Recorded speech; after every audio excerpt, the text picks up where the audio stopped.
آپ کا قارین آپ سے یہ ویڈیو سکپ کروائے گا. کیا آپ قارین جن کے بارے میں جانتے ہیں کہ یہ قارین جن ہے کون؟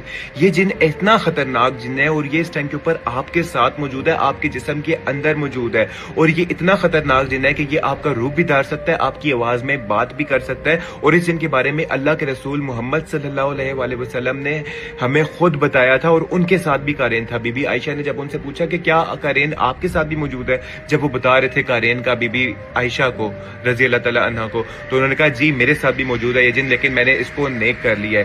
یہ اتنا خطرناک جن ہے, اتنا خطرناک جن ہے کہ اللہ کے رسول صلی اللہ علیہ وآلہ وسلم نے فرمایا کہ یہ انسان کی پیدائش کے ساتھ ہی پیدا ہوتا ہے, اور یہ اس کے مرنے کے بعد بھی نہیں مرتا. صرف اس صورت میں مر سکتا ہے کہ اگر انسان کو پھانسی دے دی جائے تو یہ دن بھی مر جائے گا. اکثر آپ نے ہندوؤں کی موویز وغیرہ میں ہارر دیکھا ہوگا نا کہ ان کی آتما کو مکتی ہم نے دلانی ہے, ان کو آزاد کروانا ہے, ان کی روحیں وغیرہ بھٹک رہی ہوتی ہیں. وہ اصل میں ان کی روح بھٹک نہیں رہی ہوتی, وہ ان کا قارین ہوتا ہے. روح تو چلی جاتی ہے برزخ میں. اگر آپ برزخ کے بارے میں بھی چاہتے ہیں نا میں ویڈیو بناؤں تو مجھے بتائیے گا. روح تو چلی جاتی ہے برزخ میں, لیکن ان کا قارین ہوتا ہے جو اس دنیا میں بھٹک رہا ہوتا ہے.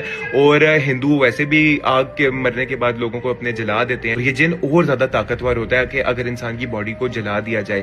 اچھا, اس قارین سے بچنا کیسے, اور یہ ہم لوگوں کو کیسے نقصان پہنچا سکتا ہے؟ قارین جو ہے نا, یہ اس کی سب سے بڑی طاقت یہ ہے کہ یہ آپ کے دماغ میں وسوسے ڈال سکتا ہے ڈائریکٹ, اور آپ سے وہ کام کروا سکتا ہے جو آپ عام روٹین میں نہ کرنا چاہو. اکثر آپ نے دیکھا ہوگا نا کہ آپ کے دور دور تک دماغ میں خیال بھی نہیں ہوتا گناہ کرنے کا, اور اچانک سے خیال آتا ہے اور آپ سے گناہ کروا جاتا ہے. وہ یہ قارین ہی ہے جو آپ سے گناہ کرواتا ہے, اور یہ آہستہ آہستہ آپ کو اتنے اپنے کنٹرول میں لے لیتا ہے کہ آپ کو خود سمجھ نہیں آ رہا ہوتا کہ آپ کیا کر رہے ہوتے ہو. یہ آپ کو چھوٹی سے گناہ کروانے سے سٹارٹ کرتا ہے, اور آپ کو اتنے بڑے بڑے گناہ آپ سے کروا جاتا ہے کہ آپ کو سمجھ ہی نہیں آتی.